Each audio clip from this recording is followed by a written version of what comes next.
Hi friends, இன்றைக்கி வந்து சிம்பிளான கொத்தவரைக்காய் கூட்டு தான் செய்ய போகிறோம்.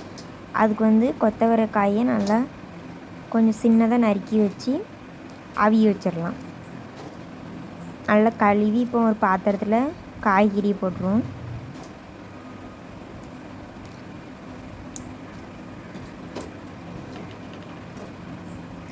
இப்போ கொஞ்சமாக தண்ணி ஊற்றிக்கிடுவோம்.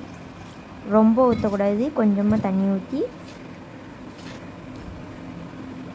உப்பு சேர்த்துருவோம். கொஞ்சம் காய்க்கு தேவையான அளவு உப்பு சேர்த்து மூடி வச்சு அவிச்சிருவோம். நல்லா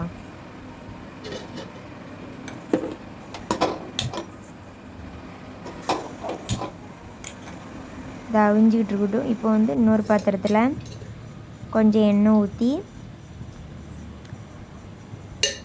சின்ன வெங்காயம் சேர்த்துக்கோங்க, டேஸ்ட்டாக இருக்கும். கடுகு போட்டுக்கலாம். இப்போ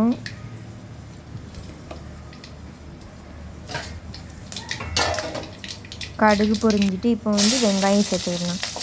சின்ன வெங்காயம் சேர்த்துக்கலாம். நீங்கள் எவ்வளோ காய் எடுத்துருக்கீங்களோ அது அளவுக்கு.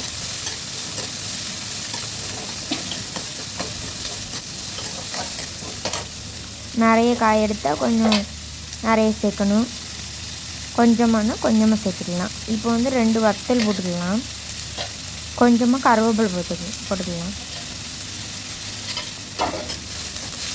நல்லா அதை வதக்கி விட்டுக்கிட்டு இருக்கணும்.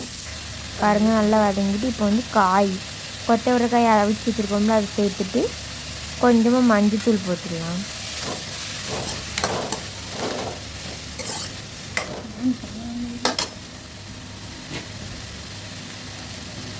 கொஞ்சமாக வத்தத்தூள், உங்கள் காரத்துக்கு ஏற்ப வத்தத்தூள் போட்டுக்கலாம்.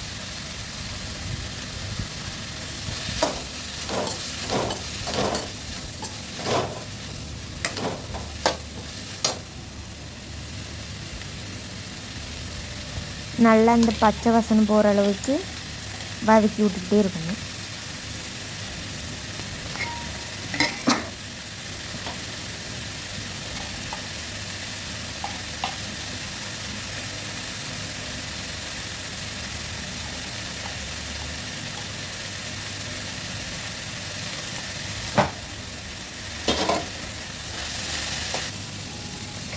இப்போ தேங்காய் சீரகம் அரைச்சி வச்சுருப்போம்ல, அது சேர்த்துடலாம். தேங்காய் கொஞ்சம் பரபரன்னு அரைக்கணும், அப்போ தான் நல்லாயிருக்கும் கூட்டுக்கு.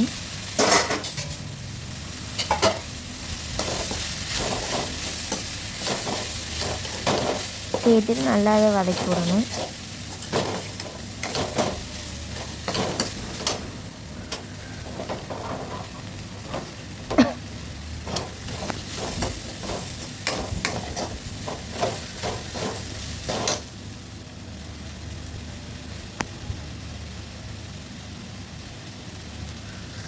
இப்போ எனக்கு உப்பு காணல, அதனால கொஞ்சமாக சேர்த்துக்கிறது உப்பு.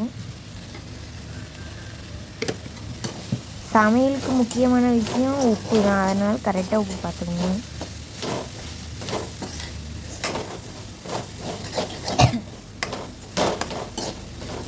ரெடி ஆகிட்டு பாருங்கள், சிம்பிளான கொத்தவரைக்காய் கூட்டு ரெடி ஆகிட்டு பாருங்கள்.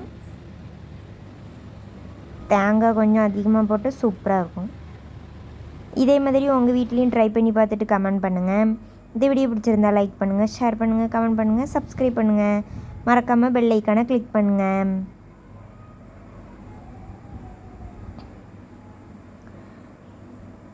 நல்ல காய்கறி ஐட்டமாக நல்லா சாப்பிடுங்க, அப்போ தான் உடலுக்கு நல்லது. அடுத்த வீடியோவில் பார்ப்போம். பாய்.